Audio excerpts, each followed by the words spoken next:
What you been up to? Oh, were you at U20s and U23s? I sent a couple assistant coaches there, so yeah, we had 5 guys competing, and then yeah, and then Crew Howard, our heavyweight, took second. Yeah, that's pretty sweet. And you Yeah, weren't no, it's a there? big deal. What were you You did doing? good.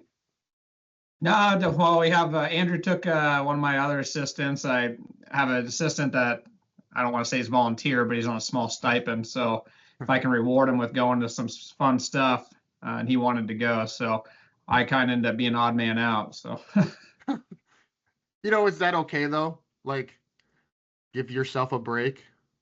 yeah, I mean, there's obviously being head coach, you got a little bit more responsibilities and stuff outside of just the coaching stuff. And I got young, capable assistants that do a good job. So I was just going to be taking up one more spot in the minivan, so they didn't need me.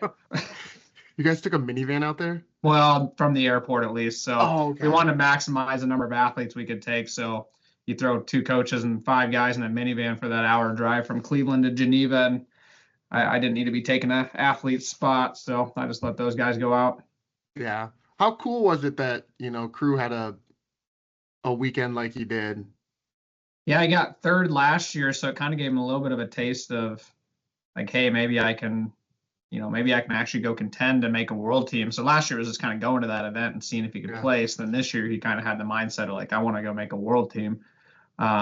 Which yeah, for guys at our level, that's not a very common notion or thought. But we knew he was capable. So yeah, made finals and you put yourself in a spot where you're wrestling 2 out of 3 to make world team is pretty crazy. So he's right there. And it's not like he was just satisfied with that. He's kind of disappointed that he didn't make it. So I mean, I think his best wrestling is still yet to come. Isn't that crazy? Yeah. Not crazy, maybe not crazy, but like, isn't that something that you have somebody like that where you're like, you're good, but man, just think of how good you can be. Those Yeah. kind Well, I of mean, fun gosh, he was times. a 4th placer at 220 in Iowa.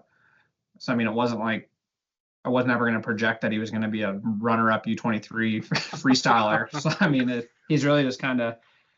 I mean, he's putting a lot of time and work, and he's just kind of a late bloomer, I think, too, just in physical development. I mean, he's put on probably 40 pounds of muscle and another inch or two of height Jeez. since he got to college. So Why couldn't we get some of that?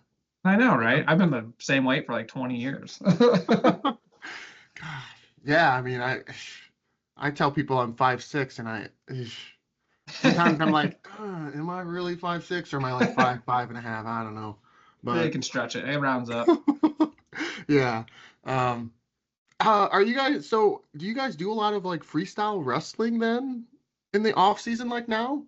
Yeah, pretty much right when season gets done, we give them like 2 weeks off, and then we hit it back up. Mostly just to get through. We take a group of guys out to Vegas in April Yeah. for U20s and then the senior nationals. So took some guys out there in April, and then we kind of continue to train, obviously through U23s. But now we'll kind of shift back to, since all the freestyle stuff's done, we'll shift Mhm. back to folk style mindset. How long have you been doing that?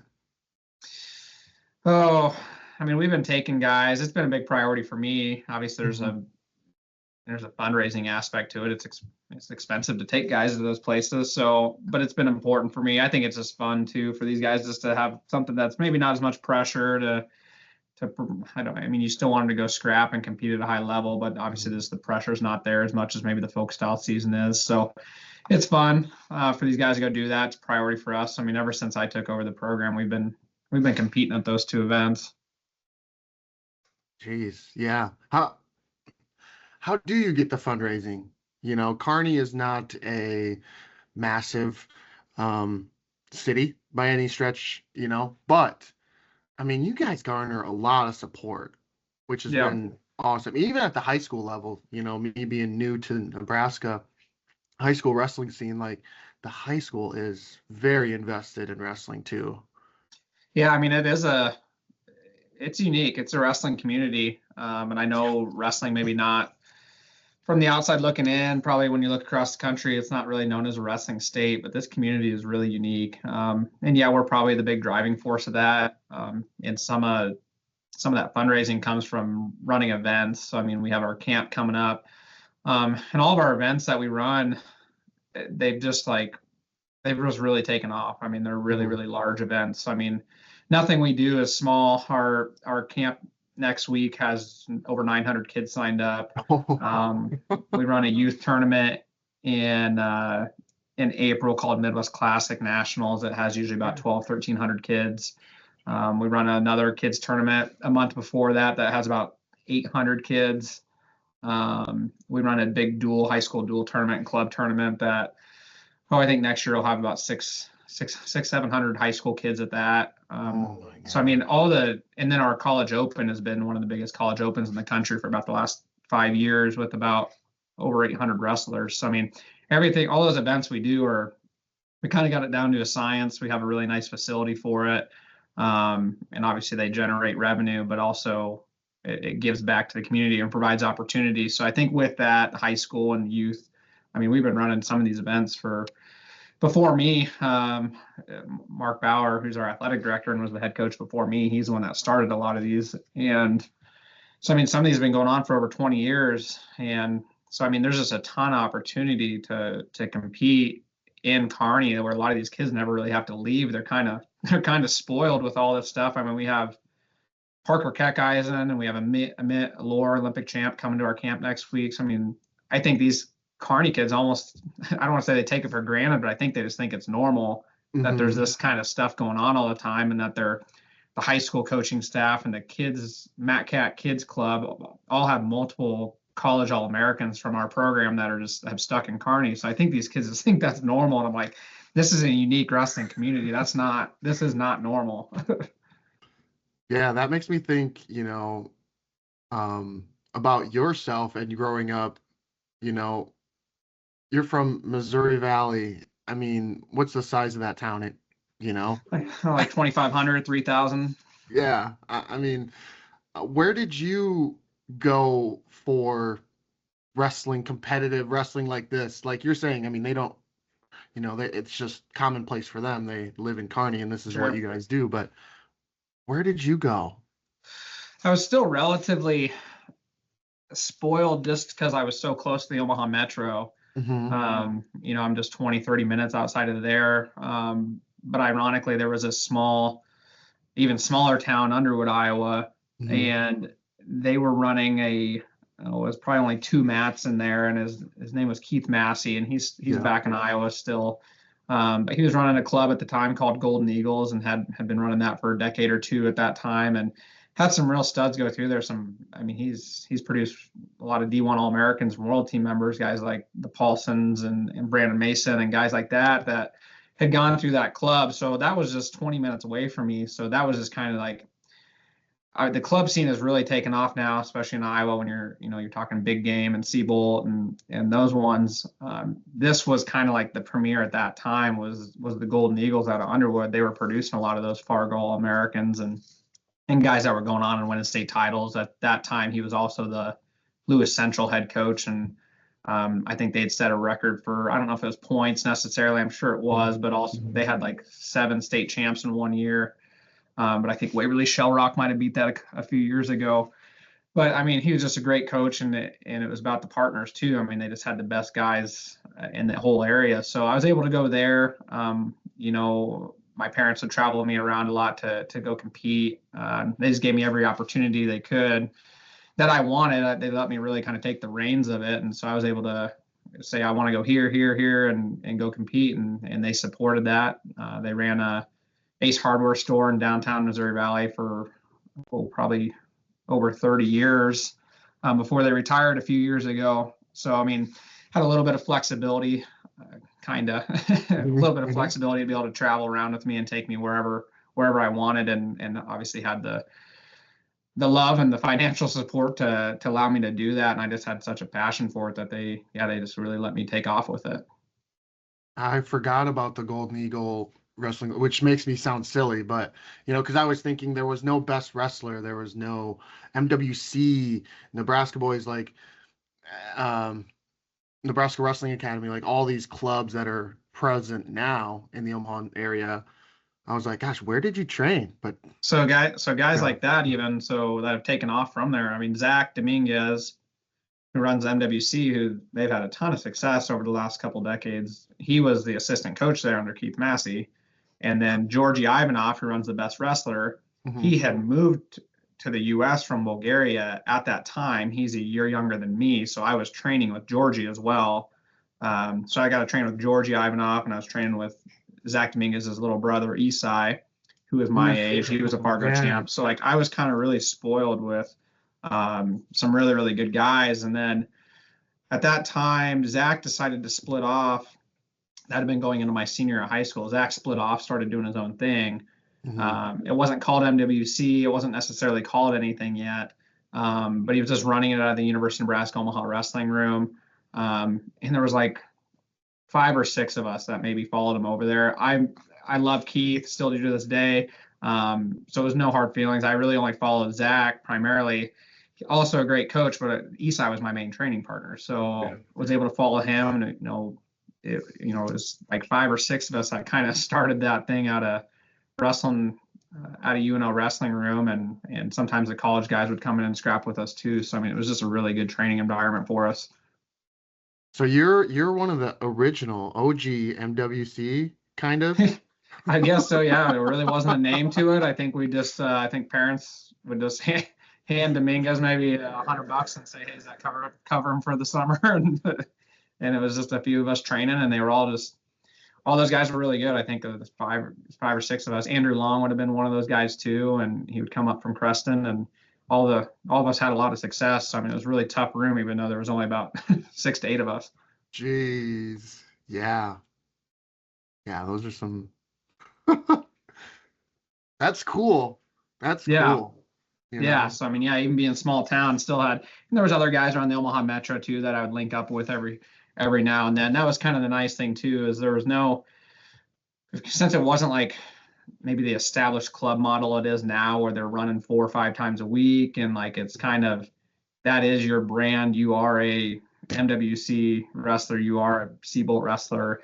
So now those kids are kind of really locked in because they have enough training just within that club. Back then we would kind of just bounce around. So I'd follow around. I'd maybe be at a different club or a different opportunity any given day of the week. Zach was probably running 3 times a week, but then the couple other days I'd just go find, if there was anybody that beat me during the high school season or had beat me at a regional tournament or anything like that, sometimes I'd just go off and go train with that person for a couple days, or sometimes even a week at a time.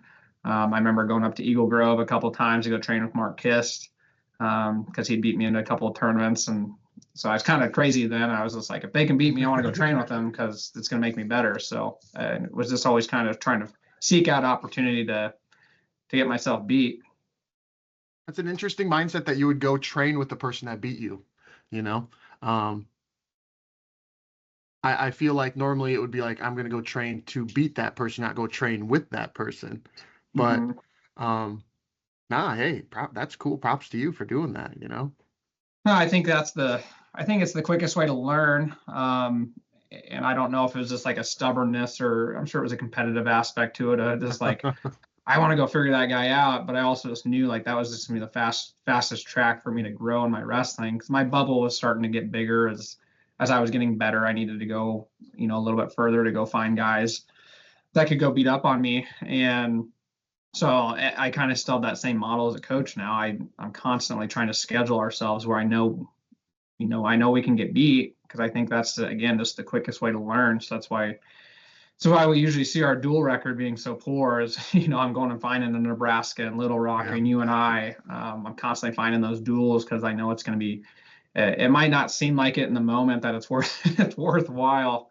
And sometimes our guys maybe are questioning why I'm doing this, but I think it's worthwhile. I think it showcases itself later in the season that if I can go challenge these guys early in the season, go kind of, obviously test them against the best to see where they're at, but also kind of it reiterates some of the things we're talking about and preaching, whether it's technical areas that, hey, you're going to get exposed to this situation in a high level match. Whereas if we just went and dueled a team that we can go beat 54-0, like you're not going to get exposed to those techniques and those important areas that it's going to be. You're going to see when you're getting the national semifinals that you must score in that position. These guys are going to kind of expose you to that. So I think it's an important way to learn. Yeah. So I kind of took that from my competitive mindset of training, even back in, young high school to kind of still carries with me as a coach. Yeah, when did you start getting into wrestling? I was pretty much right away. Really? I'm pretty much wrestling family. Ironically, my dad was from Lincoln, Nebraska. He wrestled at Lincoln Southeast High School. He didn't start wrestling until a junior in high school, but ended up taking third at state his senior year. And then he came to Really? Kearney. What? At that time, UNK was called Kearney State. Got a scholarship to come wrestle here. Wrestled for 1 year. He qualified for nationals his true freshman year, and then he dropped out of school after that. When he started his business, that was just kind of a different time, different age and time. That I mean, just I ran out of money. Now it's time to go work. So he went and started a business and took off from there. But so it's kind of ironic that I ended up here. But I had two older brothers as well, both wrestled.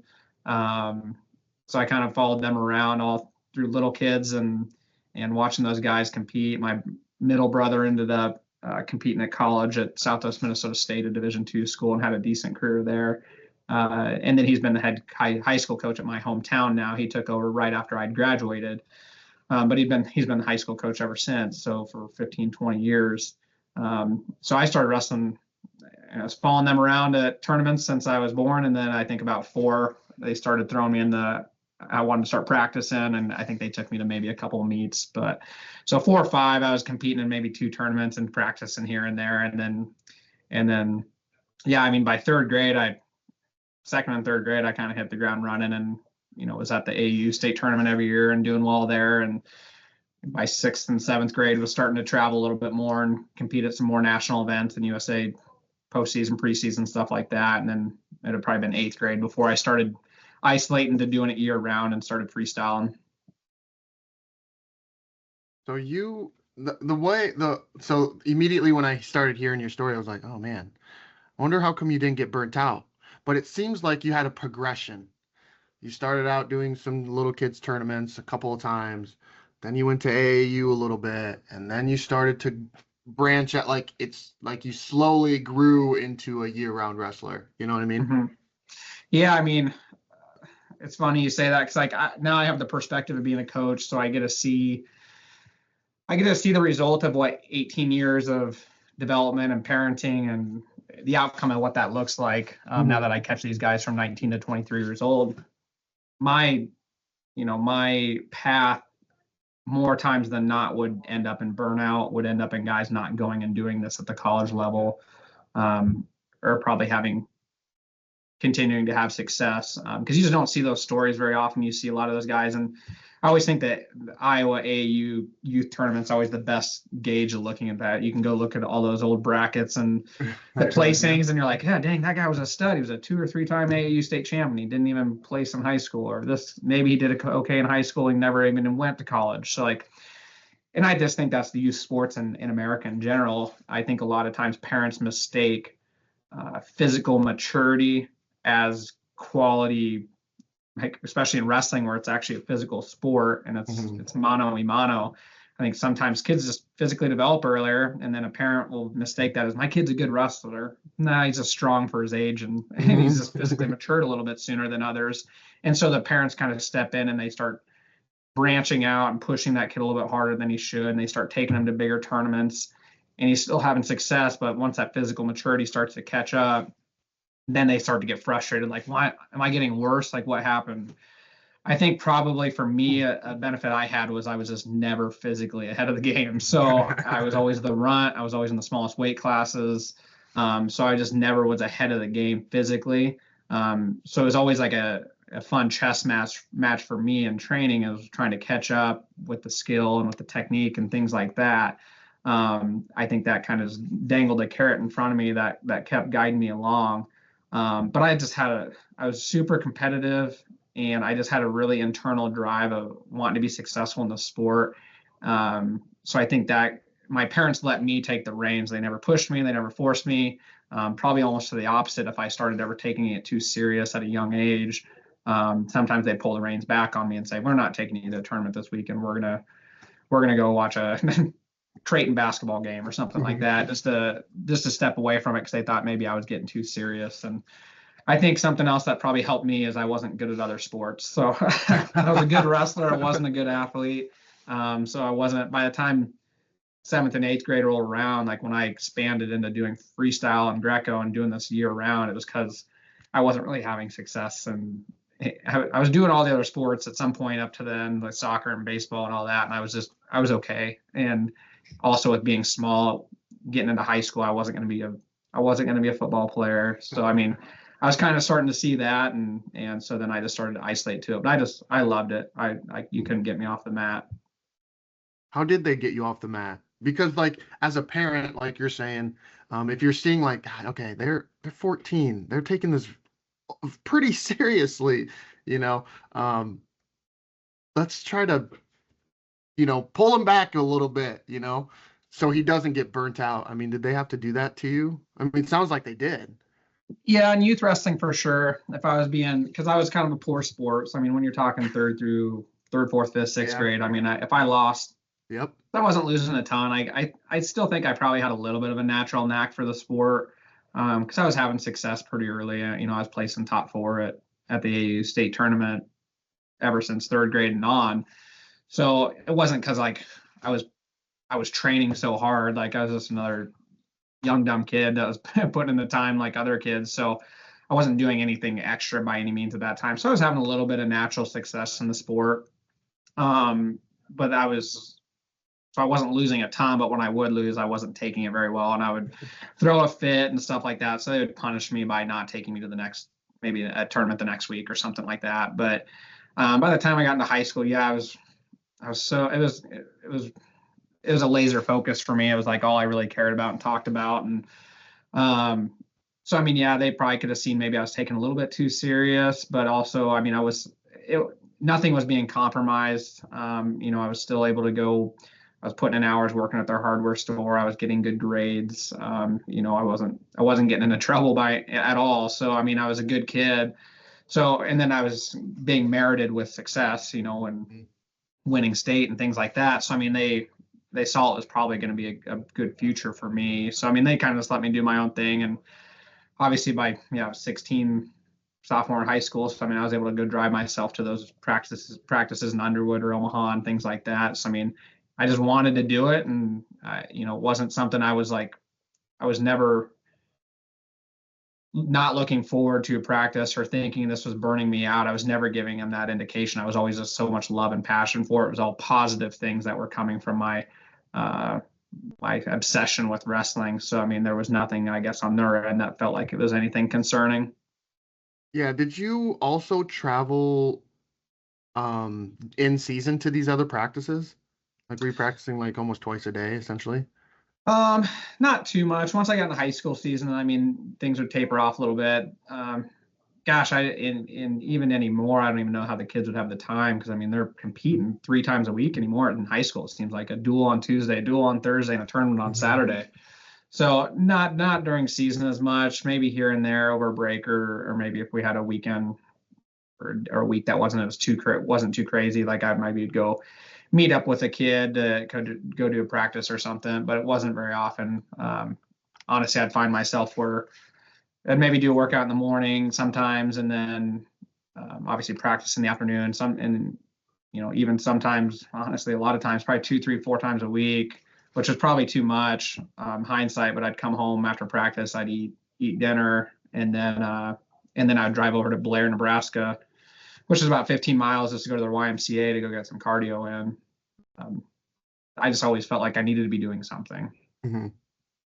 But now, like knowing what I know now, I'm like, oh, you're doing too much, and it would have been equated to burnout. And again, probably just for a lot of different variable reasons that I just never hit that burnout. But probably most people in the scenario that I had set up for myself probably would have. So all the variables that lined up for me, I think I got pretty lucky. Yeah. When you were in season, you know, was it was it difficult to get pushed in the practice room at times? My senior year, my brother had just finished his student teaching. He had graduated from college, and he was a couple-time national qualifier in Division II. Probably would have done Probably could have maybe been on the podium if he wouldn't have gotten hurt so much. He ended up having a couple of back surgeries in college, but was still able to kind of when he came down to Missouri Valley. He'd finished his student teaching. He ended up getting a full-time sub position that first year at Missouri Valley High School. And so he was down there and he was able to practice with me. And yeah, he would beat the crap out of me. So so with him there, I had another assistant coach that was a wrestler at Dana College in Blair, Nebraska too. And he could beat up on me too. So honestly, between those two coaches, they gave me my lickings.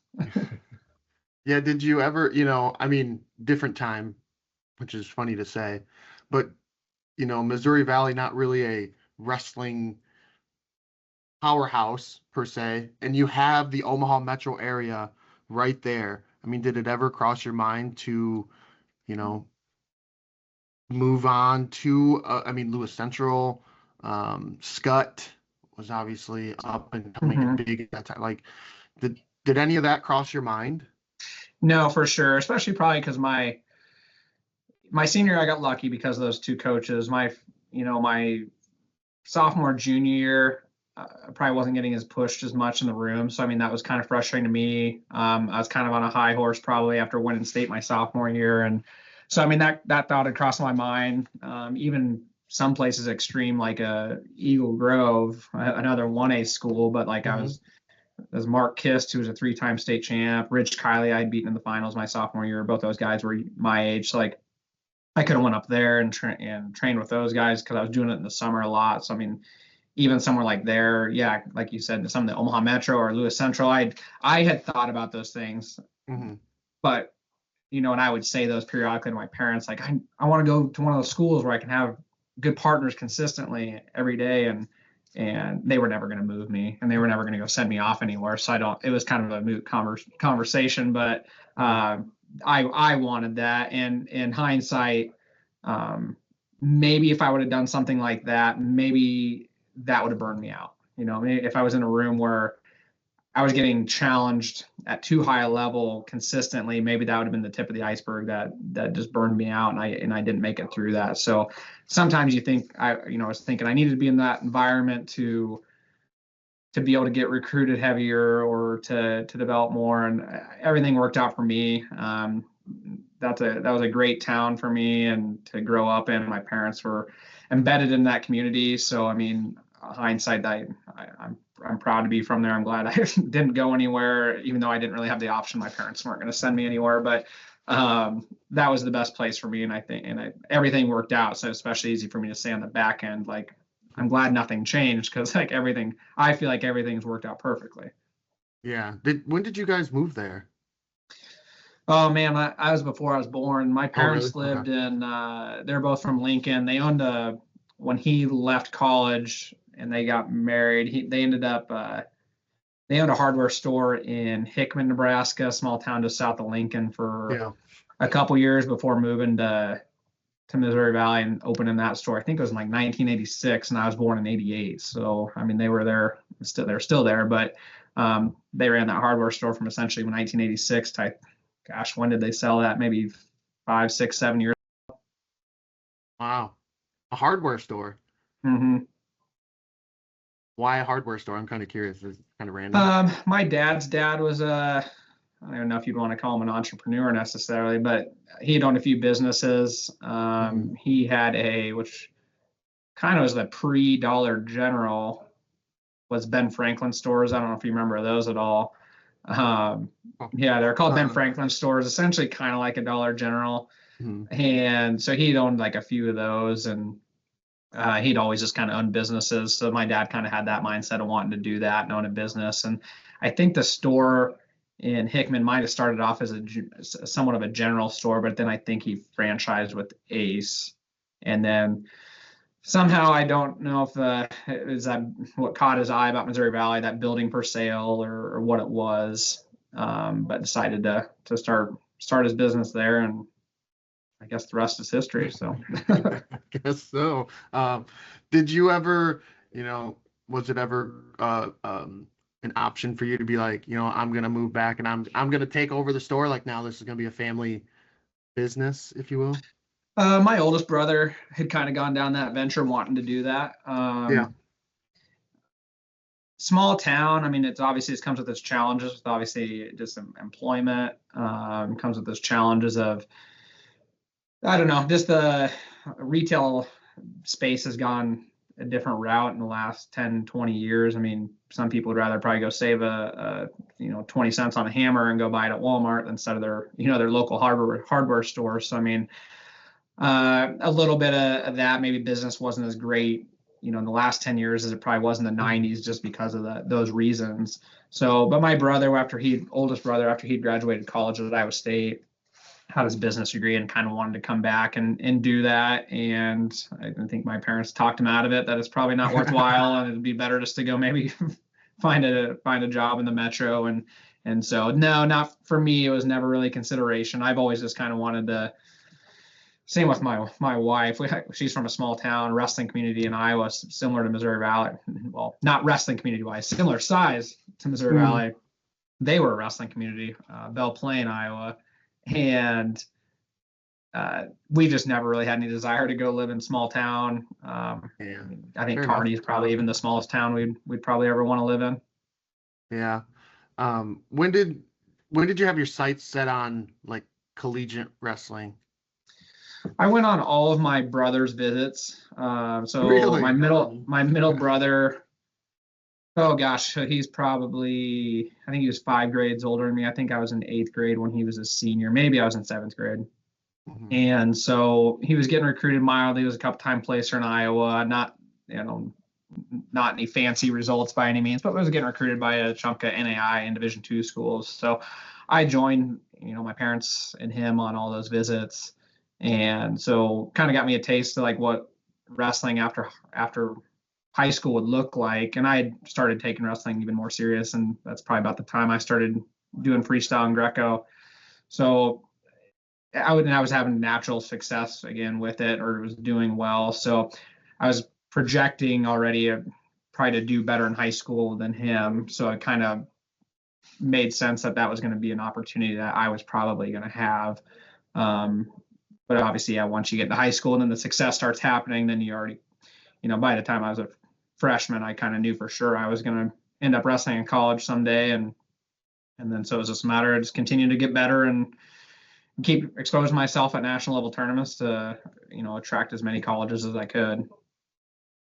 Yeah. What was it like wrestling on the national scene? Like, did your brother do that?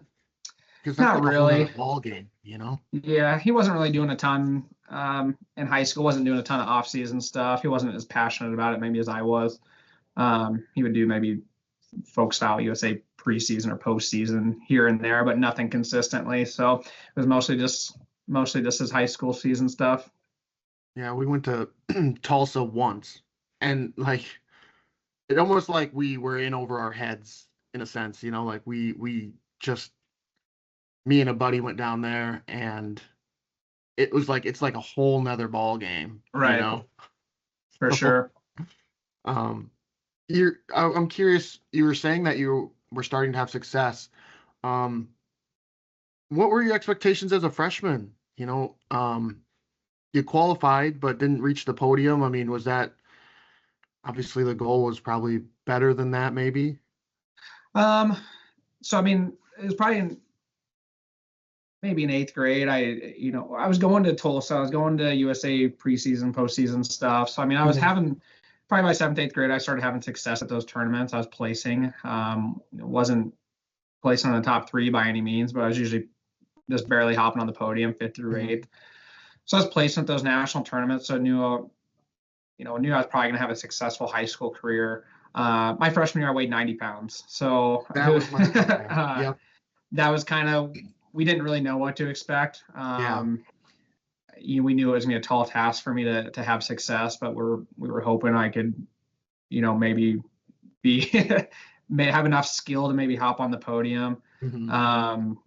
And I was probably right there. I lost a close match to place. So, I mean, I think that kid ended up getting 6th. So I was probably going to fall anywhere from 6th to where I did, a round away from placing.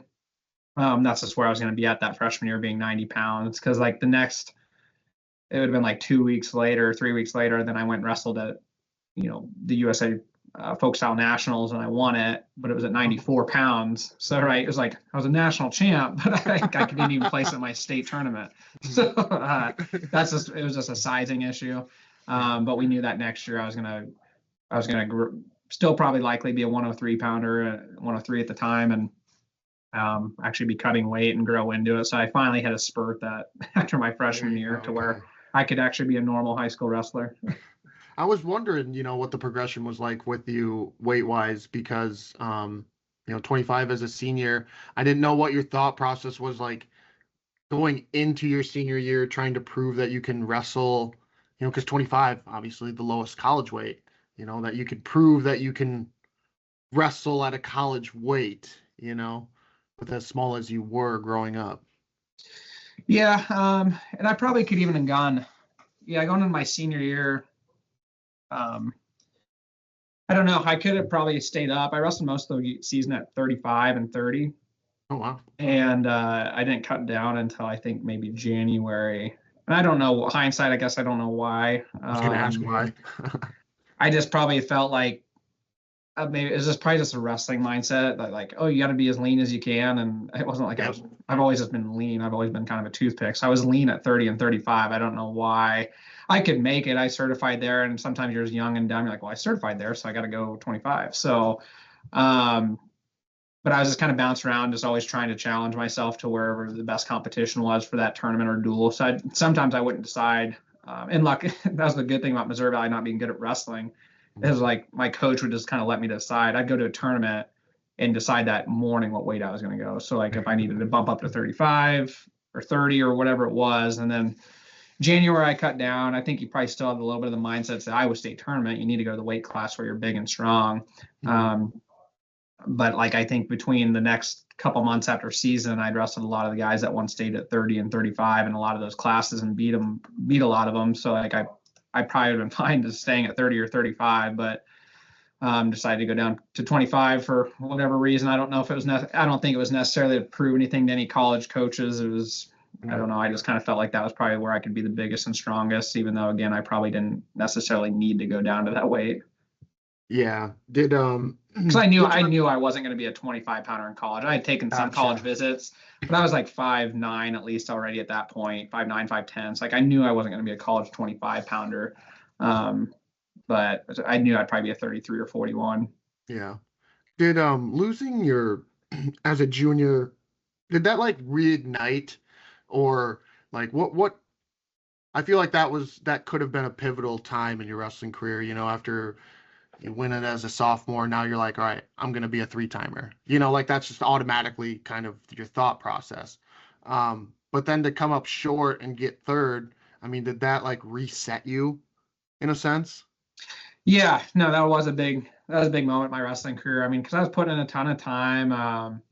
Hindsight now, because I can actually evaluate it more objectively. Probably one of the challenges was me hitting a growth spurt and adjusting to a new weight class. So I mean, it went from 103 pounder to now you're at 119, and you probably could have made 112.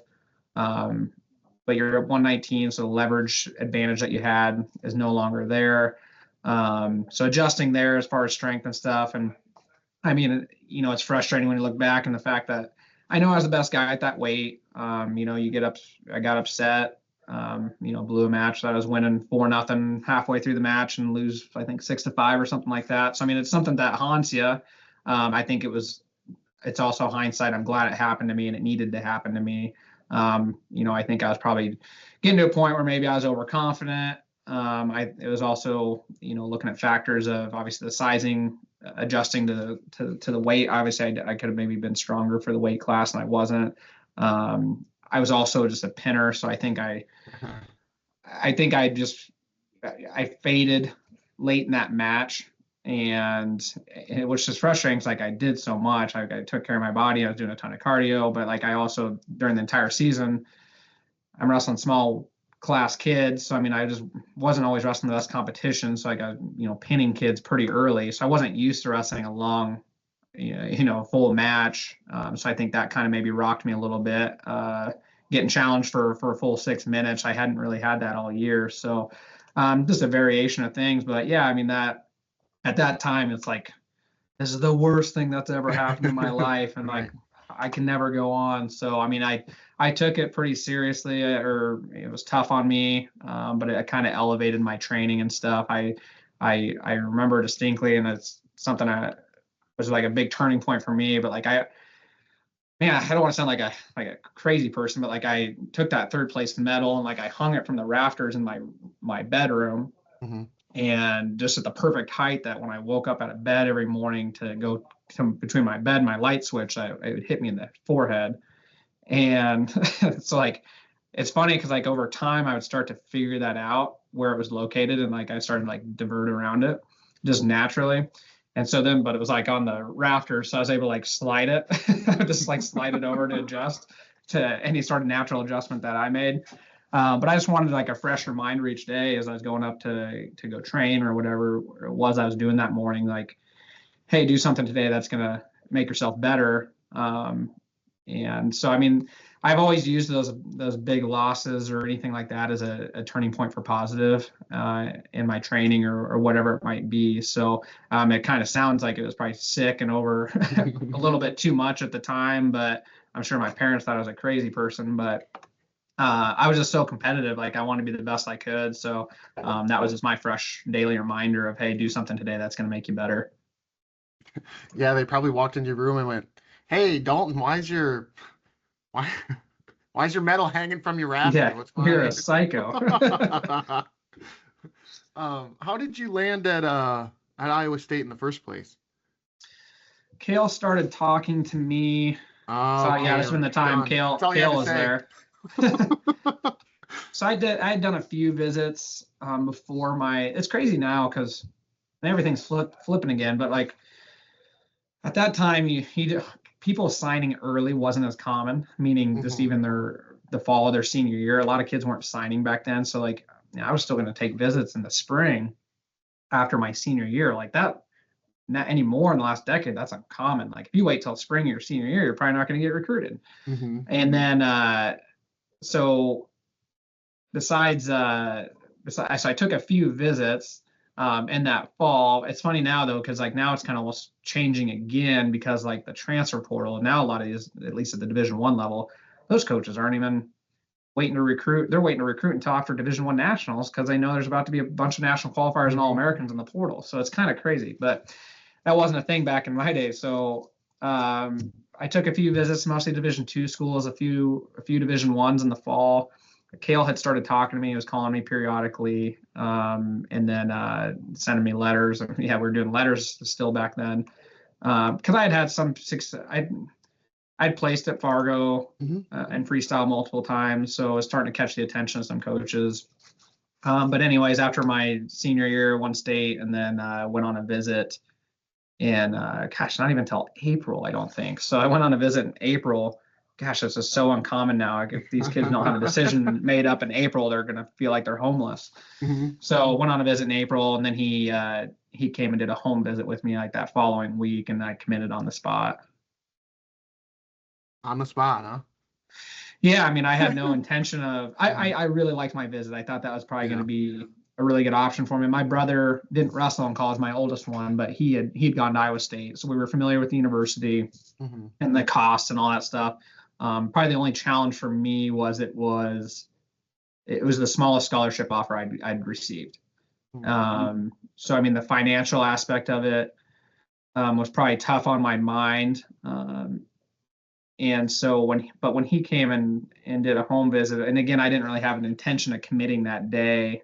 Still wanted to weigh my options, but I mean, Kale Sanderson sits in your living room and says he wants you to be a Cyclone. I mean, it's mind warping, and so like it was such an honor and privilege. So like I was so excited and knew that was the right spot for me. I knew it was where I could become the best wrestler. And when I'd set my priorities for college, um, money wasn't the biggest priority. It was where can I go become the best wrestler? And I saw something special with that program and what they were doing. And Kale was my idol. I mean, like I had grown up doing book reports on him and watching all his film and watching him at the Olympics. Like he was my hero. So I mean, the fact that he was sitting in my living room telling me to come wrestle for him was like I couldn't even believe it. So that's how I ended up there. And yeah, that was the best spot for me without a doubt at that time. Yeah. Well, I got I a didn't know signed he'd Wheaties leave. box. Yeah, I got that same one. Yeah. You have Yeah. the Hy-Vee soup can at all? No. I got that too. Dang it. Ugh, nah, just the Wheaties box, I guess. That's a good one though. um, yeah. So you end up there, and you seem like you were finding your footing there. You know, a little bit. Yeah, I had a pretty decent redshirt year. Yeah. I'd won a couple opens. So I mean, I was transitioning probably. Honestly, I just didn't know what to expect. Right. There wasn't flow wrestling, where I could just go hop on. I wasn't even really following college wrestling that much. I wasn't watching a ton of it. I wasn't, and again, back then you'd have to read the end of the month Win magazine to look at Yeah. results. And at that point, they're just results. Like they wouldn't have mattered to me. I didn't know. I wasn't looking at the lineup. I wasn't looking at any of that stuff to really know. I was just focused on myself. And so, I mean, probably having the success I was having, especially late in my high school career, I had a really, really successful Fargo, right after my senior year. And so I would assumed I was going to transition really well. Like I was a highly nationally ranked kid coming out of high school, but it ended up being tougher than I thought. And I didn't, mostly it was just because that room was just so damn competitive. So I was getting my butt kicked, and I was just trying to survive and score a takedown. So I thought I sucked. And then went to my first open and was in the finals, and I think I won the next open. So I was like, oh my gosh, I'm actually doing okay. I just needed to wrestle some kids like my age, and I'm just trying to just survive in the room, and just surrounded by really, really good guys. So and then so redshirted first year. The second year I was behind Nick Gallick. He was a returning third placer, so I think he was coming in that year ranked first or second in the country. I lost him in the wrestle off on riding time. So like I thought I was really close, right? Like that's the number one or two guy in the country, and I lost by 7 seconds of riding time. And I got to realize it's more than that. I do now. Like me being able to compete well with the guy I'm training with every day is not super relevant. Can I go beat guys that actually matter? Because he can. And so I knew I was going to have to prove it more than just that. And then I think we met up again in the finals of the Cyclone Open. And he beat me like 4-3 or something like that. And then, probably really where I took off and realized where I was is the Midland Championships, which back then was like, that was it. That was the tournament. Everyone was there.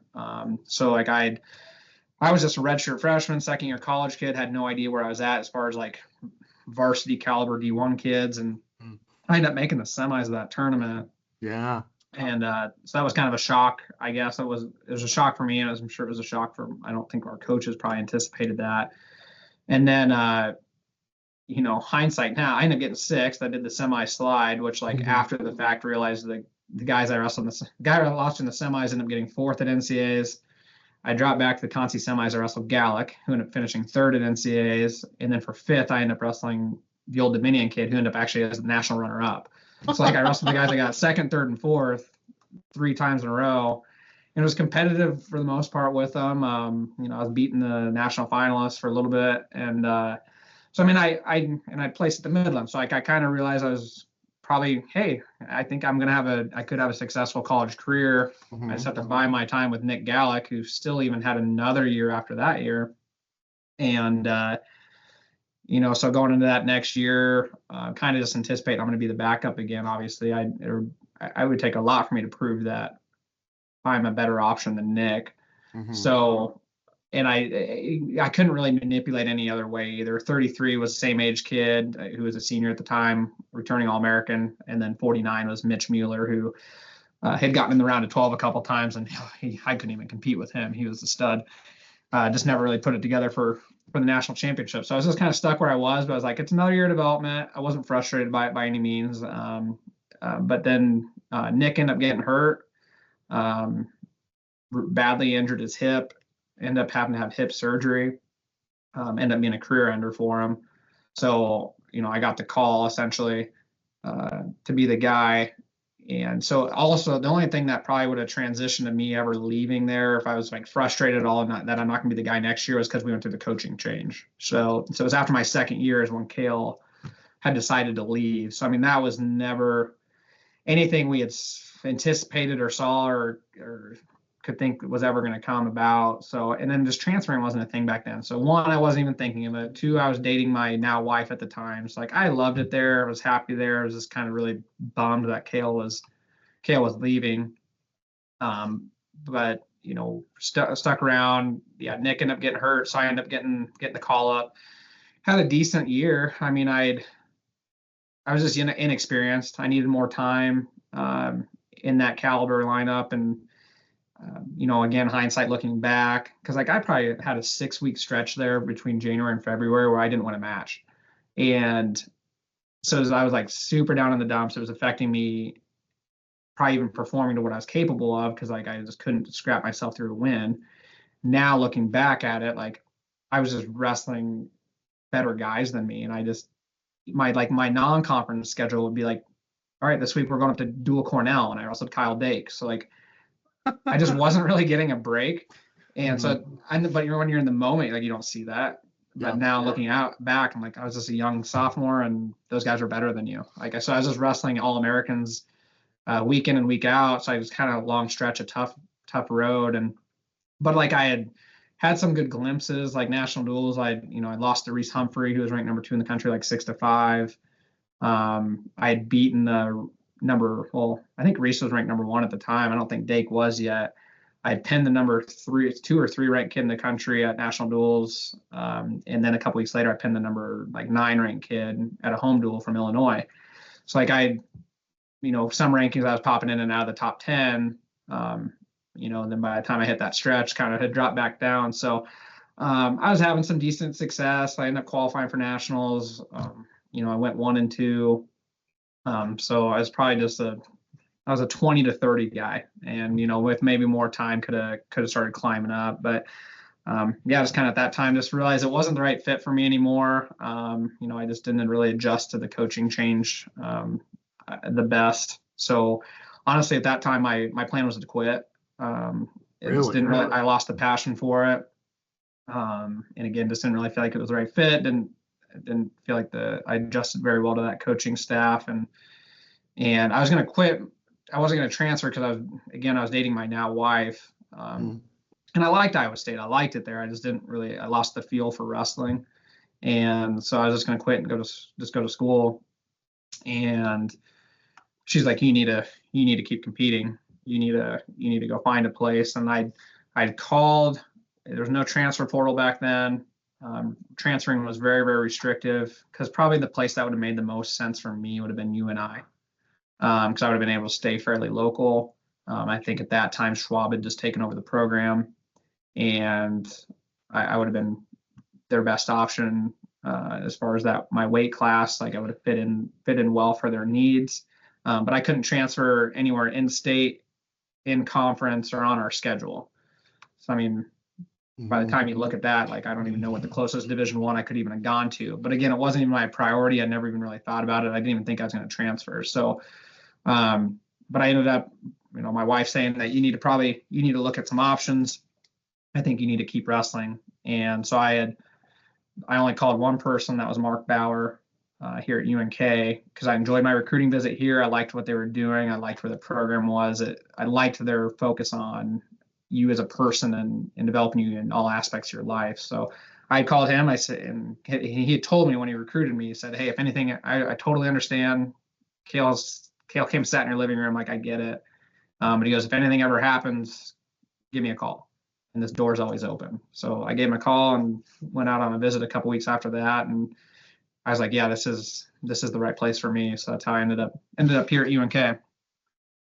Wow. Did you ever think about UNO?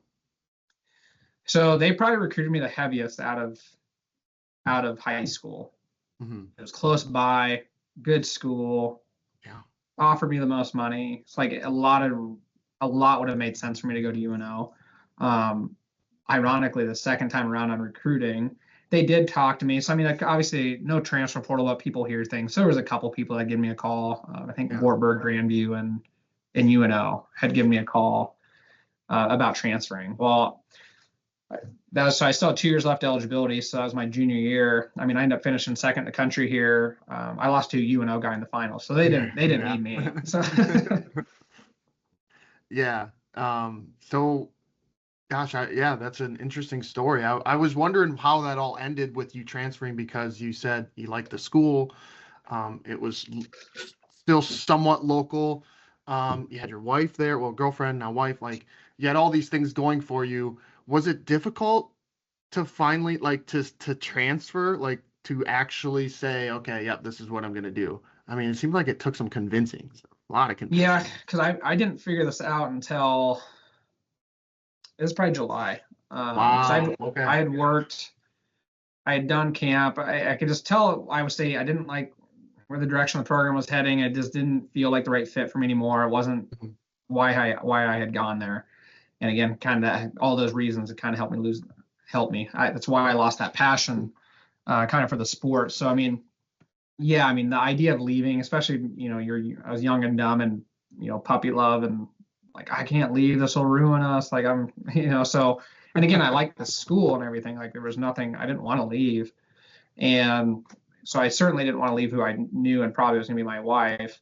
So like that part was probably the toughest part for me. But I mean, hindsight, it was like we laugh about it now because we thought it was a big deal at the time. But we're like, we Mhm, were mhm. apart. She only had one more year of school left because she was like, we were the same age, but she's a normal person and doesn't redshirt. So, Mhm, so she was graduating that next year. So I mean, we were apart for like 10 months, like not even. mhm. So I mean, now we look at it like, gosh, should have been like 15 months. Like now we're sick of each other. No, just Yep, kidding. yep, yep. But so I mean, she moved to Kearney, after she had graduated and got a job. So I mean, we really weren't apart that long, and it wasn't that big a deal in hindsight. So, but it was tough. I mean, no one likes change. I'm pretty routine, and I think things through. I'm pretty analytical. So, like the idea of me leaving was like something I'd never thought about, and it's something I didn't want to have to adjust to. But um, it was the right time and right fit for me to come here. And gosh, I mean, everything's worked out. I mean, I there's know. sometimes people will say like,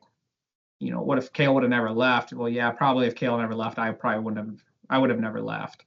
Um, but like, I'm glad he did, I guess. Like, I mean, everything worked out for me. I can't imagine me being in the same scenario I'm in now, having I finished my career there or having success or not. Say I would have snuck on the podium once or twice and got seventh at NCAAs. Like, I couldn't have set myself up for a better trajectory of the career I'm in now, had I not come here and everything just kind of lined up. And again, it was just kind of the right time, right place for a lot of the reasons I'm in the situation I'm in now. But I mean, like I truly believe this is, not to fast forward too much, like this is the one of the best coaching and wrestling opportunities in the country for the resources and the support and the access to a national championship.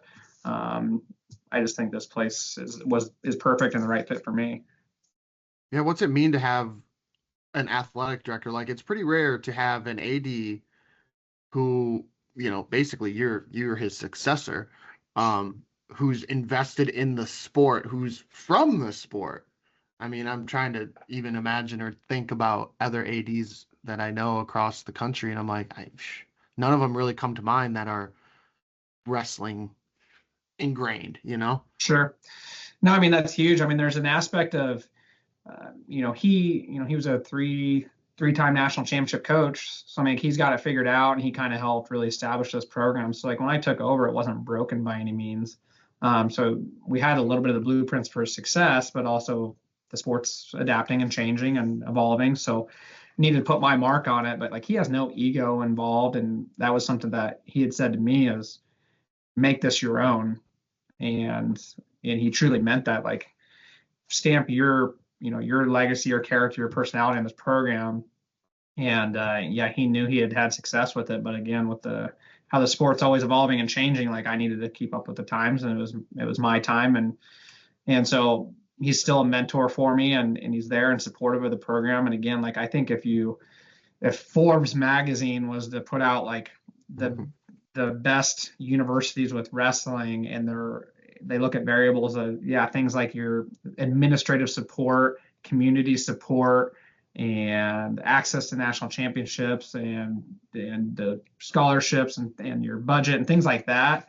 I mean, I think this is looking at all divisions, all across the board for college men's wrestling. Like, I think this is a top 50, top 40 opportunity. And so like I'm just really blessed to be in this opportunity, and there's a lot of it just being at the right place at the right time. Yeah, when did you decide coaching might be the path that you want to go down?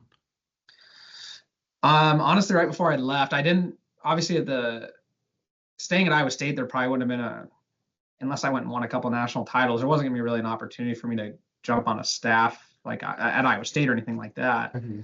So I hadn't really thought about it there. But when I had locked into the idea of transferring, I had kind of just said, I think I want to keep being involved in the sport after college. So my recruiting process turned into, hey, would I have an opportunity to also, I was thinking more than just 2 years. Like, I didn't want to have to go through a change again, come here for 2 years and go find a normal job and move away again. So like, I was like, would there be an opportunity to coach as well? And Bauer had said, if you come here, I will also have you as my grad assistant when you're done.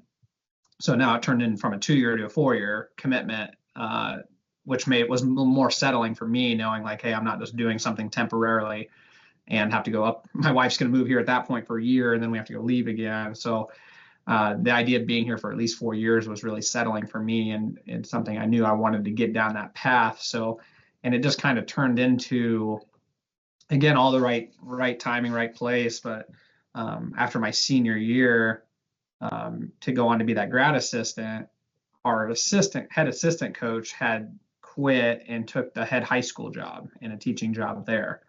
So it wasn't a full-time position yet at that time. He was basically just getting supplemented through like our events and stuff. So essentially I was going to be a GA, but also I was taking over the role as the head assistant, even though that was really just a title. It wasn't a full-time position, but Bauer was able to give me a little bit more money to make it more like kind of like a salaried position. And then after my second year of that head assistant role, well, it's kind of like, well, now what? Because this isn't a full-time position. Like, I'm not going to just keep doing this for change. Like, I'd like to, but like my wife probably doesn't want me to. So exactly, yeah.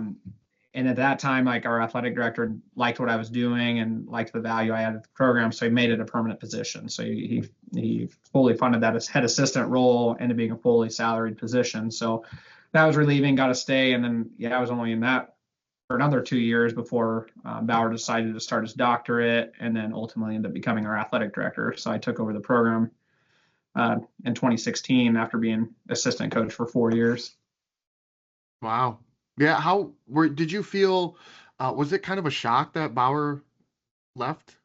I think from the outside, it may have been a little bit, because it seemed like he still had some years in him, Yeah. I mean, he's still going to probably work for another 10 years. I mean, it's not like he's old. He's probably 50, 55, I think. So, I mean, he's still got 5. I mean, he could probably retire, but he'll work for another 5 to 10 years, I bet, as the athletic director. So, I mean, at that time, so 10 years ago, he's competitive, and so competitive to the point of he likes challenges and he likes new challenges. So, I mean, it's funny because like you see coaches like a Nick Mitchell, like a Brands, like a Kale, and those guys just want to keep winning. They're so competitive. They want to keep winning repetitively. Equally so, Bauer's so competitive, he wants to solve another puzzle. So yeah, he could have kept doing this and kept finding success, and he would probably have same as me. Probably would have picked up another couple national titles since then. So I guess that wasn't enough for him. He feel like he had more. He's very intellectual, and he's a hard worker. So, I mean, with that, there's a lot of areas you can add value to. So, like, he wanted a new challenge. He wanted to go tackle a doctorate, and ultimately wanted to become the athletic director. So for him, the timing kind of worked out well for him as well.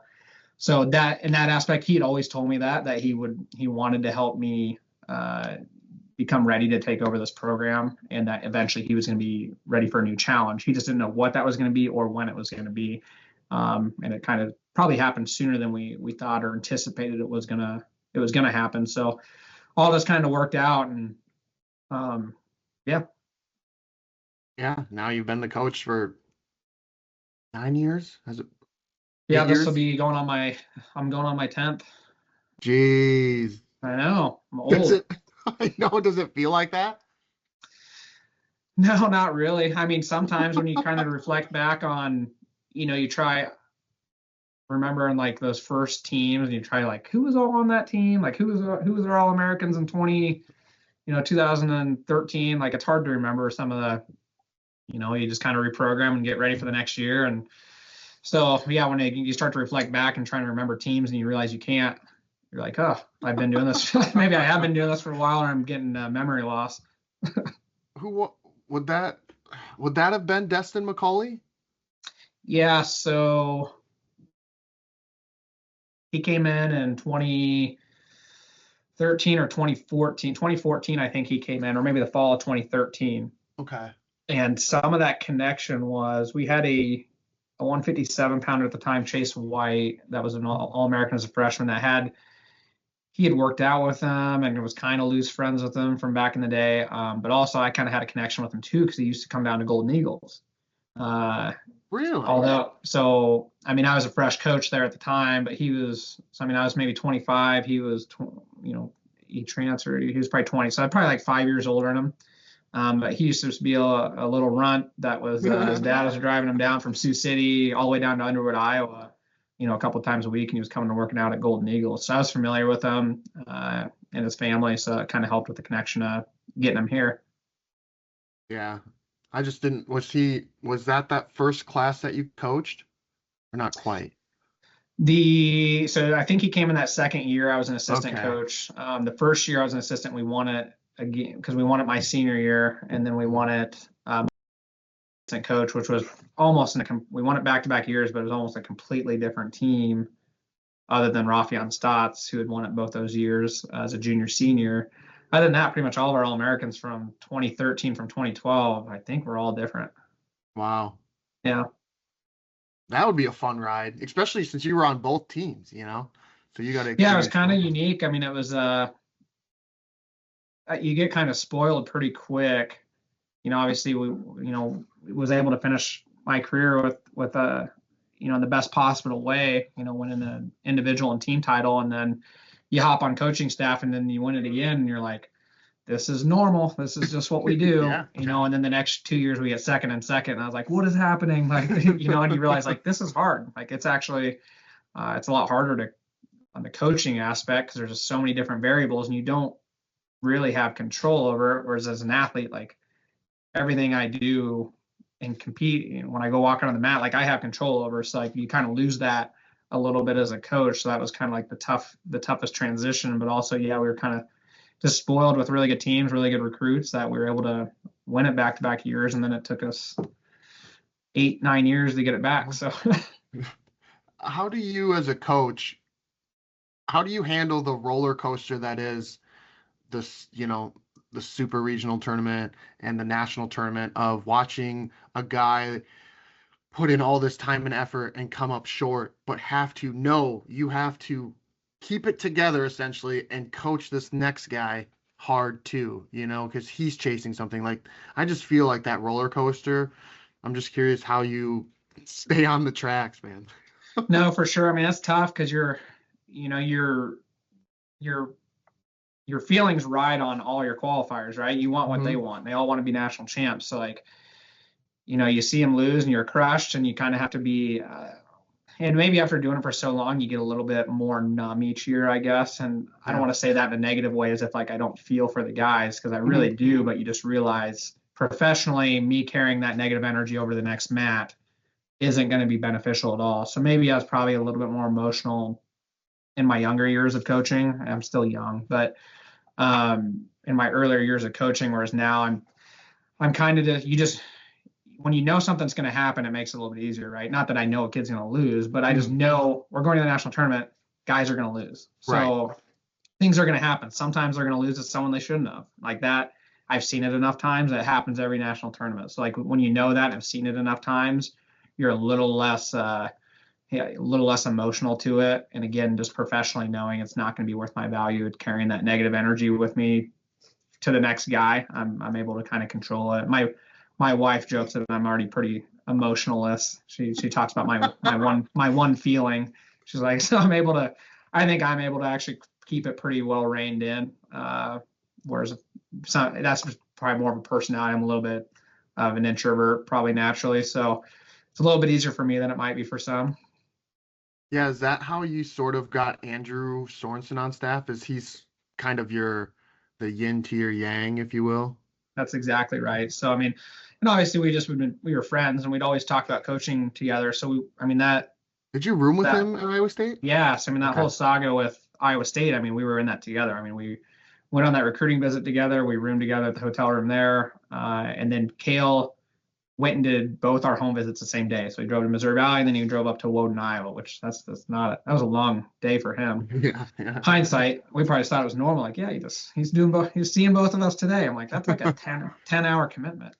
Um, so yeah, we'd room together at Iowa State. We were both best men in each other's weddings. So I mean, we'd always kind of talked about, we'll get the opportunity to coach together someday. So something else that Bauer told me besides make it my own was when he had hired me, he was so honest with himself. He goes, I'm erratic.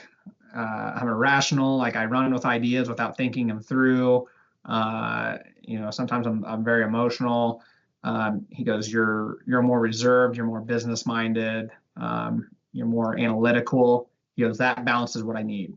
And I would have never thought about that. You almost just think about just hiring people that are like-minded and think just like you. Mhm. But that wasn't important for him. He wanted someone that counterbalanced his weak areas. And so for me, it was the same thing. I was like, well, yeah, besides the fact that the emotional part of I want to coach with Andrew, who's my best friend, and he's a high-level wrestler and skilled. He's the best. Like he's great. So I knew he'd fit that in that aspect. But in the areas I'm weak, like I'm quiet, I'm reserved. Sometimes that's not going to connect with all of our athletes. Like sometimes they need a guy that's going to be a little bit more stern and loud and vocal and things like that. So I mean, and a lot of those, he's more intense than me and things like that. Like I want to be able to connect with all 40 of our athletes and just my personality alone. There's probably times that all of them need my personality, and there's times that all of them need his personality. So together, yeah, we balance each other well, and I think that's important for you're talking about peaking and getting guys to compete at their best. I think they need a little bit of that too, and that mentoring is guys that are connecting with them on different coaches that connect with them on different levels.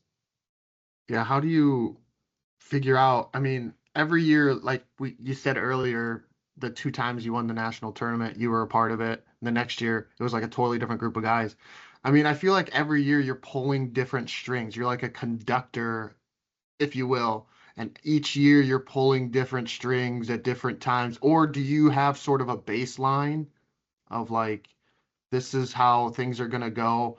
We may adjust a little bit here and there, but this is essentially like, is that, is that the way it is? Kind of, I mean, yeah, you kind of have your plan and, as far as your training and as far as your competition stuff. I mean, as far as connecting with each guy individually, I got framed posters of our two national championship teams that I've been a part of as a head coach here.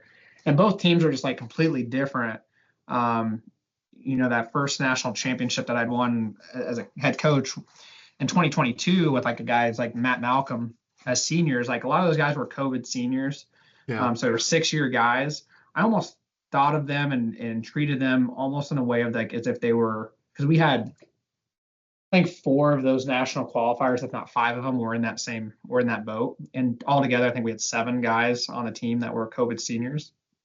I almost treated them as if they were assistant coaches. I really let them buy in on the process, and I asked them questions a lot. And I was really reserved on them as far as competition goes and training goes. Like I gave them lots of days off. Their match count was super low compared to normal because those guys were 24 years old, and they were already proven. Like almost all those guys were 3 or 4 time all, in Matt's case, 5-time All-Americans. Like they'd been there, done it. So like they just needed to be healthy at the national tournament. And we were going to be fine. So that was like in some aspects, that was like, it was almost easy that year because those guys already knew what to expect. They knew how to operate. So it was very trusting of them. I don't know if I say that wasn't the case this year, but it was a little bit of a newer crowd, newer group. Some of them young, some of them old, a lot of them hopping on the podium for the first time. So maybe a little bit different in that aspect, but we always want to have a good coach-athlete relationship and connecting with our guys. I always think about what makes this guy tick. And so what gets this guy to perform at a high level? Because it's different for everybody. Some guys need to be like, I think about old teammates, like a John Reeder, who's going to be like amped up and have that crazy look in his eye for about an hour before his match. And then he's going to go beat the crap out of somebody for 7 minutes. Some guys like might not stand up until, 2 matches out. And so some guys you need to go joke around with them to keep them relaxed. Some guys want to be serious. Some guys want space. Some guys want you there. Everyone's a little bit different. It's like, I'm trying to figure that out constantly with our guys. You hope you have it figured out by postseason. What makes that guy tick? What does he need to perform his best? What's he need from me? Because I think coaches are just cheerleaders by the time it comes to competing in postseason. Like, everything's figured out, all the work's done. You're the one that has to go out on the mat. It's like, what can I do to just support you? And so again, every guy's a little bit different there. And some guys I know I might have to go tell a different assistant coach, like, hey, you go be around him in the back at nationals while I'm out with a different kid coaching, because I know he's more comfortable around you, or whatever it might be. It's just kind of piecing together what that kid needs and what support he needs to be successful. So in that case, yeah, everyone's different. And that's what I thought was funny about this team, because I thought not that they weren't needy by any means, but I feel like this year's team, each of them just had different aspects of what they needed and wanted. But for the most part, they're pretty low maintenance. And then that 2022 team, earlier in those guys' career, like 2 years prior or the year prior, those guys I thought were like, they were pretty needy and figuring out like some of them were just too emotional, right? And they'd get too wrapped up into things, and it would affect their performance and things like that. I think that really showcased the year before when we lost at nationals with almost the same team. We lost by 1.5 points, but they were just too wrapped up into each other's matches, and they were just getting too emotional. And like the next year, they just had it figured out. I mean, they'd been there, done it. They were 24 years old, so I mean, they were multiple-time All-Americans. So I mean, that by that point, they were pretty like hands off, low maintenance. We're just going to go do our thing. Yeah. How much fun was this past national tournament when, I mean, I don't want to say you had it wrapped up essentially after the first day, but I mean, not mathematically, but I mean, you jumped early. You got out there, you jumped early and basically hit everyone in the mouth. And, when you go and do something like that, how do you keep the foot on the gas pedal, because there's still so much tournament left. Yeah, we got this big lead, but we ain't done yet. But it seemed like it, just from a point perspective wise. But how do you keep them focused that the job's not finished yet? Sometimes learning the lesson the hard way. So I mean, it's a little bit in our verbiage of how we're talking to the guys, but I mean that we make examples of that 21 and 2022 team, because it was virtually, again, the same team. 21, we lose by 1.5 points. 22, we win by 41 points. Like, and it was really just a hard learning lesson of like, and sometimes stuff just happens. It's college sports. Like, things just happen. And in 2021, like, we just didn't put it in our hands. Like, we just thought we were good enough. The guys they weren't aggressive. They sat and waited around. And like that second day, I don't even remember in 21 if we were winning going into the second day. I think we were. But the second day, I mean, we just kind of just lost a ton of matches that we just were being reserved and not putting in our hands and not taking any risks, and just thought good things would happen without doing anything. And we paid for it. And in 2022, I was like, that was like our biggest preaching moment, was like, put it in your hands and like go score points, go have fun, instead of sitting and waiting. Like, that's not fun. So, I mean, and then that they really did that. So, I mean, this year, even kind of same thing. Yeah, you go into that second and first day, which hindsight, I guess we didn't need to score anymore. We did have enough points. Isn't that crazy? Because no one scored over that many points by the second day. So, like, you're cautiously, as if like you're going to put bad words into the air, not even around the guys, even just us talking as a staff that night. We're just like, I'm like, I think we won. And like Andrew's like, no, we didn't. Like something could happen. And I was like, we're up by 31 points. Like things could happen, but I'm like, it would have to go really bad. And Mhm. so, but I mean, the talk with the guys was like, you still have to go put this in your hands. Like you got to go separate yourself. And yeah, I mean, we started the next day, and I can almost felt. I think that first round, we went that we. I think we had 10 national qualifiers. 2 were beat out by that point. So we had 8 matches. That first round, and we went like 6-2. So I mean, it kind of almost felt like we couldn't lose there for a bit, and Mhm. it was really went our way, and just like really spread that gap. So I mean, that makes that morning like you want to win a team national title, but you also want the process of going through it to feel like you're winning a national title. It's like in 2021, we talked about it after the tournament.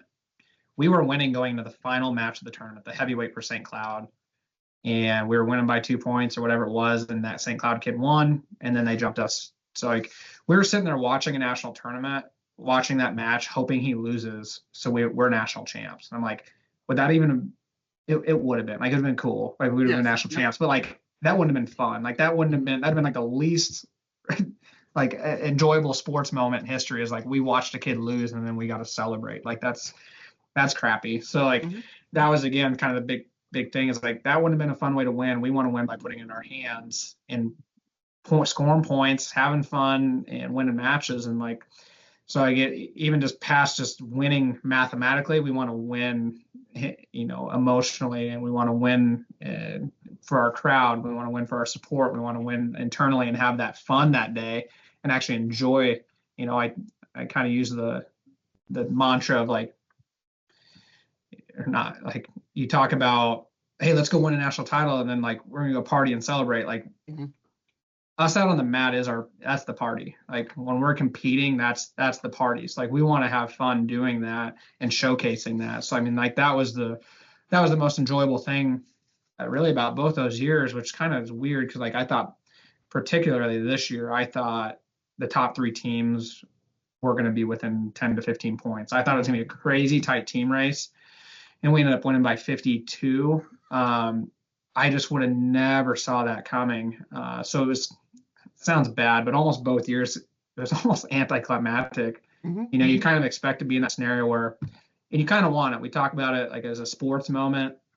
Um, I think about the movie The Replacements, and Mhm. Gene Hackman tells Keanu Reeves like, winners want the ball when the game's on the line, Mhm. and like I would love to see a Crew Howard in the national finals next year, and we're in that St. Cloud scenario where he's down. We're in second place by 2 points, and if Crew wins, the team wins. Like I think that's cool. That'd be like really emotional, fun sports moment.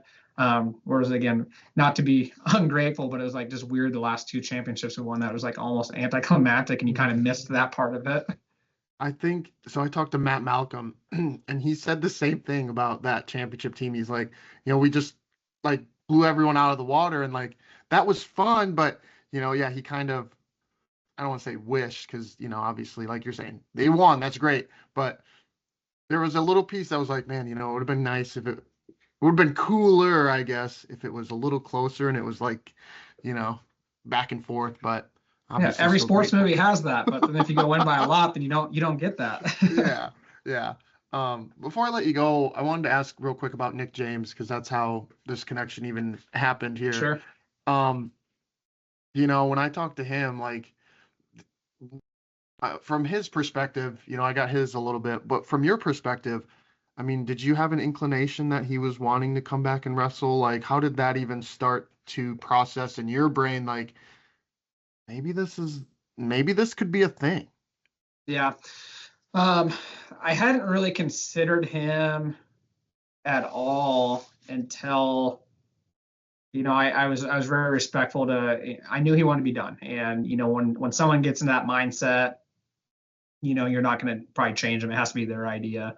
Mhm. It's like even knowing he had that COVID year, that was never his intention. He wanted just to be done, help coach, and move on with his life. So like, had never thought about it until we had St. Cloud down to duel, and undoubtedly the best team. They just won national duels a couple weeks earlier.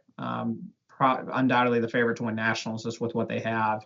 And so it's kind of, we were just curious to see where we're at. And yeah, you lose by a point in the duel. Our national finalist at 25 was out. So, I mean, with him in that duel, likely would have won, even though butterfly effect, maybe he wins and then something happens differently. But, felt like we won matchups, like, and all the ranked matchups that we were lower in, like, we won.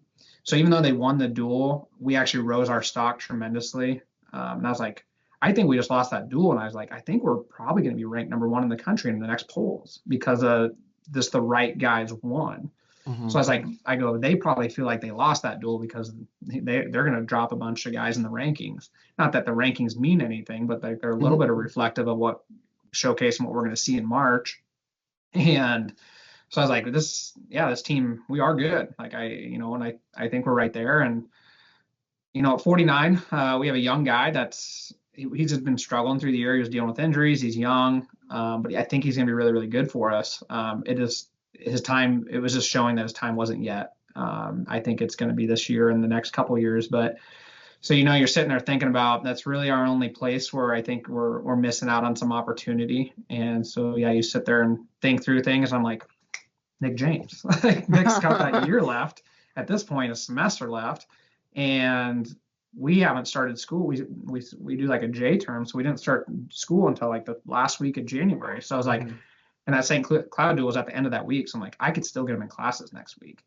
I go, I wonder if that's still all kosher, if he's still eligible and all that stuff. So like, I think I texted him that night or maybe the next day on Sunday and said, hey, would you be interested if you're eligible to come compete at 49? And he had been competing at 41, was a returning national finalist there. So, I mean, I was like, there's a little bit of attractiveness here of like, hey, you get to move up a weight. You don't have to worry about cutting. You only have to go train for about 8 more weeks and go do this. And he had text back something along the lines of, you know what, if I'm eligible to compete, I'll have a conversation about it. I was like, okay, I'll look into it on Monday. And I started calling our compliance officer like that night and started digging into it. And I was like, I think he's going to be good to go. So like, she's like, let me check right away in the morning. I'm like, I am going to be in your office at 8 a.m. So I was there and we're looking through it and called NCAA and looked at everything. I was like, yeah, I mean, he's good. He could have taken that semester off in the fall. That's no big deal. He still has this, as long as he uses it within this year. And so then I called him. I'm like, you're eligible. What do you think? And he's just like, let's do it.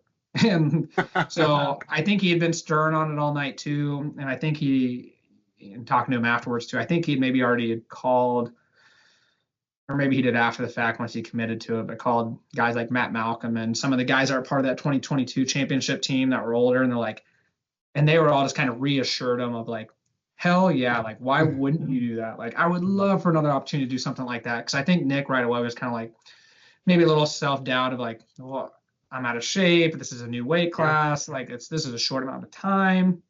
All very valuable things to be thinking about, all merited. And those guys just kind of reassured him like, dude, that's awesome. Like, why would you not take advantage of that opportunity to go help Kearney win another national title? And you're going to be a lead piece of that. And so, I mean, like, that has like really helped him settled with the idea of like, hey, let's do this. And like, gosh, just kudos to him. Like, hindsight, like if you just look at it objectively on team points, we won by 52. He scored 16. We didn't need him. I don't think we're in that scenario. I think he elevated everyone's game around him to where everyone, was probably, again, objectively to where we were ranked, seated, coulda, shoulda placed each guy. We probably were in the bubble of scoring around 90, 95 points. That's where I thought we were going to be. And I still thought that was probably going to be enough to win it this year. But that's where I was projecting we would finish out. We ended up scoring 100, whatever it was, 15. So the fact that we overperformed by probably 25, 30 points, I think is because of him and the leadership and the value he brings to our program. Yeah, when you have somebody like that walk in, basically you're saying this, like, we're like, you're not bringing this guy in to win a national title, but I mean, that's kind of the projection you're giving. Like, we're good enough to win a national title. This guy's going to put us over the top. So that puts in everyone's minds like, oh, we're gonna win this thing, you know? Yeah. No, I mean, I started telling, because obviously I needed to have that conversation with our current guy at 149 about the Yeah. scenario. So I was a little sensitive to that, but also, I was telling the other guys on the team. I mean, these guys have been watching and him operate for the last 4 years, and he's just always been a great leader and just a great example. He's a fighter, he's a brawler, like he wants to go out and compete, and so like these guys everyone just rallied around it and was so excited about it. But yeah, there was a little bit of a shift. We already thought maybe after that duel, like, dang, I think we can go win it, and then you go like, they brought back a national finalist too, and Yeah. then Zach Rada, considering he wasn't in that duel and he had been ranked number one at part of the season too. So like everyone's mindset in the room was like, we're gonna win it. Yeah. Yeah.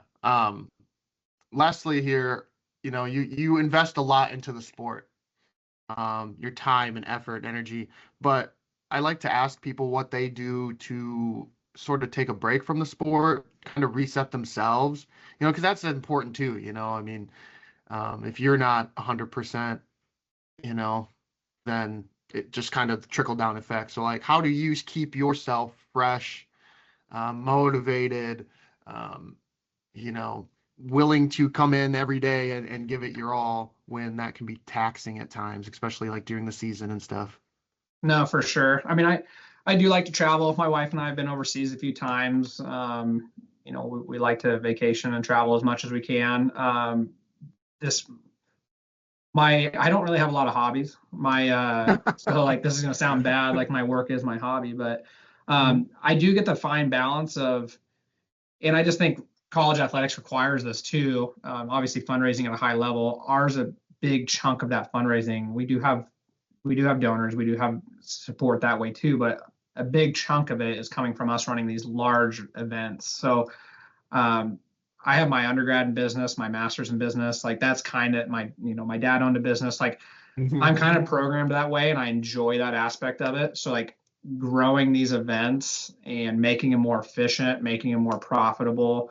I really enjoy that side of things. And again, with college sports, like you have to be making money and to continue to have sustained success of for recruiting and for scholarships and NIL if you're doing that and things like that, like you have to be making money. So like I actually do enjoy that business side of it or running those events. And I mean, we're fundraising well over $250,000 a year, which like if you look at the grand scheme of things, like Iowa State, obviously they're doing probably a couple $1,000,000 a year, but I think for our size of school and our level, I mean, like it's pretty sustainable, and it's pretty remarkable that we're raising that much money. So like I'm always thinking about that, and that's probably takes up just as much of my time as coaching is making those events more efficient and figuring out the fundraising aspect just to make our program more sustainable. So like I do find a little bit of joy and hobby in that, and it's just a different role than just like coaching on the mat and running practices and scheduling and stuff. Like that business side of it, although a lot of coaches I think hate it, like I really enjoy it. But no, like I said, my wife and I do enjoy vacationing, and but we do have a 2.5-year-old, so chasing him around and it can keep you busy. And then we have another one due here in October. So Nice. Congratulations. That'll be nice. thank you. Yeah. Yeah, what does your wife do? So that's funny because it was like I almost had Kearney seems like it's in the middle of nowhere, and it probably relatively is. Like the idea of her leaving Iowa, where she's been her whole life, close to her family. Not that this is that far away, but convincing her to come to Kearney and follow me, obviously besides a ring, took a little bit of commitment. I like, hey, this is a good community. There's a lot going on here. It's growing. It's like it's really, really nice community. So I mean, it took a little bit of, she was at a little bit of reservation about coming out here. But she actually just took over. She took over as the city manager of Kearney last year. Okay. So I mean, like she's worked her way up in some different positions, and then found herself as she was the interim city manager for a year, and then last year took it over full gig. So I mean, like she's she's got like the best professional position probably in the city of Kearney, and it was like, dang, I had to convince you to come here, and like now you took over the city within like a decade. Geez, yeah, You both almost have essentially, you know, like. Well, it's funny, like this, like going around with her to some of the events. Like, obviously, she has to go to some events with me and stuff like that. But I have, I go to some events with her with some Mhm. big wigs at Kearney and around the state of Nebraska and things like that. And so it's like I'm just like her plus one, and I'm. Some people don't follow wrestling, so they don't know if our Mhm. program's good or not. So like I'm just a wrestling coach. Like, Yeah, yeah. I'm just a wrestling coach. Yeah. Um, I forgot about this note here.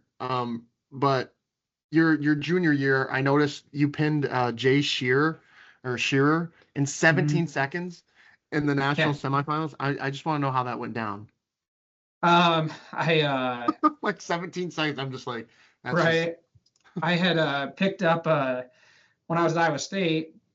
I had picked up a move I started implementing a lot and what would be known as, some people call it something different, but essentially the dresser dump, which is funny now that Kevin Dressler's back at Iowa State. Mhm. But our 49-pounder Mitch Mueller used to do it all the time, pull a guy in front head and then going and chasing that leg underneath and basically end up in you hope if you can plant them on their back that you're going to go fall into like a bottom leg cradle.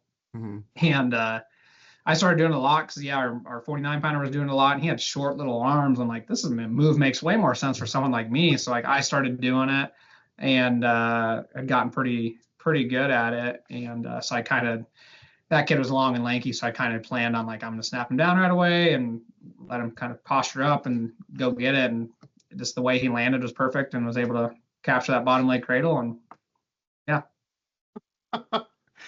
Dang, that a wave of emotion there because like you're already mentally preparing into national semifinals. It's gonna be a grind match. Like I'm gonna really have to dig deep maybe to win this, and then 17 seconds it's over. I mean, it was and that we hosted nationals that year too, so that was pretty fun. That we were, we had the biggest crowd there, and it was right here in Kearney.